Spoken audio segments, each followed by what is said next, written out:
அமெரிக்காவில் மிக முக்கியமான பத்திரிகையான வாஷிங்டன் போஸ்ட் ஒரு அதிர்ச்சியான கட்டுரை வெளியிட்டு இருக்காங்க. அந்த கட்டுரை இன்னைக்கு இந்தியா முழுக்க ஒரு விவாத பொருளாக மாறி இருக்கிறது. ஆல்மோஸ்ட் பாத்தீங்கன்னா இந்தியாவில் இருக்கக்கூடிய எல்லா பத்திரிகைகளும், Hindu, Times of India, Indian Express எடுத்துக்கிட்டாலும் சரி, இல்ல என்டிடிவி, இந்தியா டுடே, இது மாதிரி ஊடகங்கள் எடுத்துக்கிட்டாலும் சரி, எல்லாத்துலயுமே தலைப்பு செய்தி இதுதான். அதானியினுடைய நிறுவனத்துல கிட்டத்தட்ட 33,000 கோடி எல்ஐசி பணத்தை முதலீடு பண்ண சொல்லி இந்தியாவினுடைய மத்திய அரசாங்கத்துல குறிப்பாக நிதி அமைச்சகத்திலிருந்து ஒரு பிரஷர் வந்துச்சு. அதுலயும் குறிப்பாக நிதி அமைச்சகத்துல டிபார்ட்மெண்ட் ஆஃப் பைனான்சியல் சர்வீஸ் ஒரு டிபார்ட்மெண்ட் இருக்கு. அவங்களோட சேர்ந்து பிரதமர் தலைமையிலான நிதி ஆயோக், இந்த ரெண்டு நிறுவனங்களும், அதாவது நிர்மலா சீதாராமனும் பிரதமர் மோடி அவர்களும் பயங்கரமா ஃபோர்ஸ் பண்ணி எல்ஐசியினுடைய பணத்தை கொண்டு போய் சரிஞ்சு நட்டமாயிட்டு இருக்கக்கூடிய அதானி நிறுவனத்துல முதலீடு பண்ண சொன்னதாக ஆதாரத்தோடு சில செய்திகளை வெளியிட்டிருக்கிறாங்க. ரகசியமாக பெயர் சொல்ல விரும்பாத ரெண்டு மிக முக்கியமான அதிகாரிகள் இந்த தகவல்களை வாஷிங்டன் போஸ்டுக்கு கொடுத்ததாக அவங்க மென்ஷன் பண்ணியிருக்காங்க. இது குறித்து டோட்டலா இல்ல, அப்படியெல்லாம் எதுவுமே நடக்கல. இந்தியாவினுடைய பினான்ஸ் மினிஸ்ட்ரியில இருந்தோ இந்தியாவினுடைய நிதி ஆயோக்கில் இருந்தோ எந்த லெட்டருமே எல்ஐசிக்கு எழுதப்படல அப்படின்னு இன்னைக்கு மத்திய அரசாங்கம் மறுப்பு தெரிவிச்சிருக்காங்க. ஆனா வாஷிங்டன் போஸ்ட் வெளியிட்டிருக்கக்கூடிய ஆதாரங்கள் நம்மளை திடுக்கிட வைக்கிறது. ஏன் இந்த அளவுக்கு முக்கியமான விஷயமா பார்க்கப்படுது அப்படின்னா, எல்ஐசி அப்படிங்கிறது ஒரு அரசு நிறுவனம். கிட்டத்தட்ட 1956 நேருவால் உருவாக்கப்பட்ட ஒரு நிறுவனம். சாதாரண எளிய ஏழை மக்கள் அவங்களுடைய வாழ்க்கையை பத்திரமா பாதுகாக்கணும் அப்படிங்கிறதுக்காகவே உருவாக்கப்பட்ட இந்த லைஃப் இன்சூரன்ஸ் கார்பரேஷன் இன்னைக்கு கிட்டத்தட்ட பாத்தீங்கன்னா 55 லட்சம் கோடிக்கு மேல சொத்து வச்சிருக்காங்க. எக்கச்சக்கமான கோடி டர்ன் ஓவர் பண்றாங்க. சாதாரண ஏழை மக்களுக்கும் நடுத்தர மக்களுக்கும் நல்ல சேவையை செஞ்சுட்டு இருக்காங்க. இந்தியாவினுடைய டாப் மோஸ்ட் இன்சூரன்ஸ் கம்பெனி. இவ்வளவு முக்கியமா இருக்கக்கூடிய இந்த இன்சூரன்ஸ் கம்பெனியுடைய பணத்தை கொண்டு போய் ஏன் கார்ப்பரேட்ல கட்டணும்? நம்மளுடைய கேள்வி என்ன அப்படின்னா, ரெண்டே நாள்ல அதானி மேல கட்டி இந்த பணத்துல 18,647 கோடி லாஸ் ஆயிருக்குது. அதுக்கு பிறகும் நீங்கள் ஏன் அதானி மேல பணத்தை கட்டுறீங்க?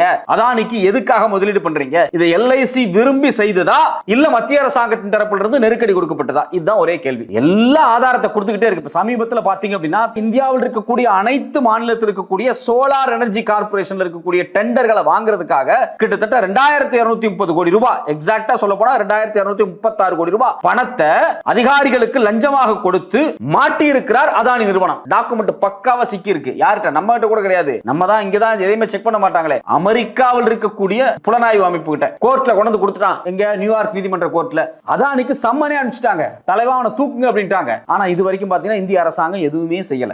அங்க என்ன பண்ணிருக்கான்? இங்க இருக்கக்கூடிய ப்ராஜெக்ட் எல்லாம் லஞ்சம் கொடுத்து ப்ராஜெக்ட வாங்கி அதை கொண்டு அமெரிக்கால காமிச்சு அங்க இருக்கக்கூடிய முதலீட்டாளர்கள்ட்ட பணத்தை வசூல் பண்ணிருக்காங்க. இது அமெரிக்க சட்டத்தின்படி தவறு. நீங்க போலியான பிரைப்டு டாக்குமெண்ட்ஸ் வச்சு எப்படி எங்க ஆள்கிட்ட இருந்து பணத்தை இன்வெஸ்டா வாங்குனீங்க அப்படின்னு சொல்லி வழக்க போட்டு சம்மன் அனுப்பிச்சு கைது பண்ண சொல்றான். இந்த பஞ்சாயத்து எப்ப நடக்குது? கடந்த மே மாசம் நடக்குது. மே மாசம் இந்த பஞ்சாயத்து துவங்கின உடனே அதானியினுடைய ஷேர்ஸ் ஒட்டு மொத்தமா சரிஞ்சு. உடனே என்ன நடக்குது? யார் சொன்னாங்க? எவர் சொன்னாங்க? மோடி சொன்னாரா? நிர்மலா சீதாராமன் சொன்னாங்களா? எந்த கடித போக்குவரத்தும் வெளியே தெரியல. ஆனா எல்ஐசியினுடைய பணம் கிட்டத்தட்ட 5,000 கோடி உடனே அதானியினுடைய நான் கன்வெர்ட்டபிள் டிபெஞ்சர்ஸ், அதாவது கடன் பத்திரத்துல முதலீடு பண்ணப்பட்டிருக்கு. கடன் பத்திரத்தை வாங்கிட்டு 5,000 கோடி பணத்தை கொடுத்துட்டாங்க. இதே மாதிரி தான் பாத்தீங்கன்னா அம்புஜம் சிமெண்ட்ஸா இருக்கட்டும், இல்ல கிரீன் எனர்ஜி, இதுல எல்லாத்துலயும் பணம் கொடுக்கப்பட்டிருக்கு. இது குறித்து ஏற்கனவே ராகுல் காந்தி எச்சரிக்கை வேற பண்ணியிருந்தாரு. நீங்க நடுத்தர மக்களோட கேம் ஆடுறீங்க. இந்தியாவுல எல்ஐசில பணம் போட்டிருக்கக்கூடிய பெரும்பாலான மக்கள், 30 கோடி மக்கள் இந்தியாவினுடைய நடுத்தர வர்க்கம். நடுத்தர வர்க்கத்தினுடைய பணத்தை எடுத்து நீங்க எதுக்கு அதானி மேல முதலீடு பண்ணி ஓடாத குதிரை மேல கட்டிட்டு இருக்கீங்க? அந்த குதிரை திடீர்னு சரிஞ்சு விழுகுது. விழும்போதெல்லாம் மக்களோட பணம் வீழுது.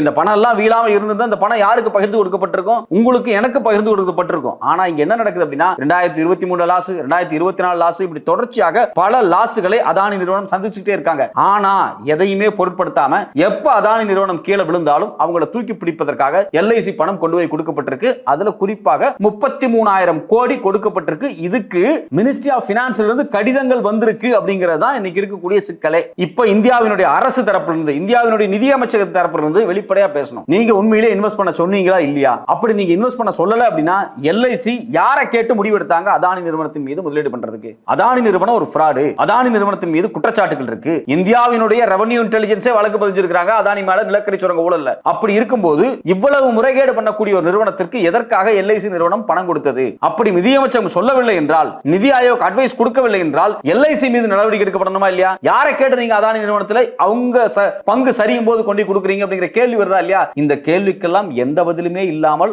மோடி அரசாங்கம் அமைதியாக உட்கார்ந்து கொண்டிருக்கிறது. ஆனால் இன்னொரு பக்கம் மக்களினுடைய பணம், நம்மளுடைய பணம் பல்லாயிரம் கோடி அதானி போன்ற பெருநிறுவனத்துக்கு கொட்டி கொடுக்கப்பட்டு கொண்டே இருக்கிறது. இது மாதிரியான ஆட்கள் இந்தியாவில் பணத்தை வாங்கிட்டு, பேங்க்ல இருந்து பணத்தை வாங்கிட்டு கட்டாம இந்தியாவை விட்டு தொடர்ச்சியா ஓடிக்கிட்டே இருக்கிறாங்க. பிற்பாடு அவங்கள தேடி இந்திய அரசு போயிட்டு இருக்கு, வெளியுறவுத்துறை அமைச்சகம் போயிட்டு இருக்கு. நமக்கு வரக்கூடிய கேள்வி, LIC 33,000 கோடி அதானி சரியும் போது கொடுத்திருக்கு. யாரை கேட்டு கொடுத்துச்சு? எந்த இன்ஸ்ட்ரக்ஷன் கொடுத்துச்சு? யார் இதுக்கு அப்ரூவல் கொடுத்தாங்க? இதுக்கு பதில் சொல்லுமா மோடி அரசாங்கம்?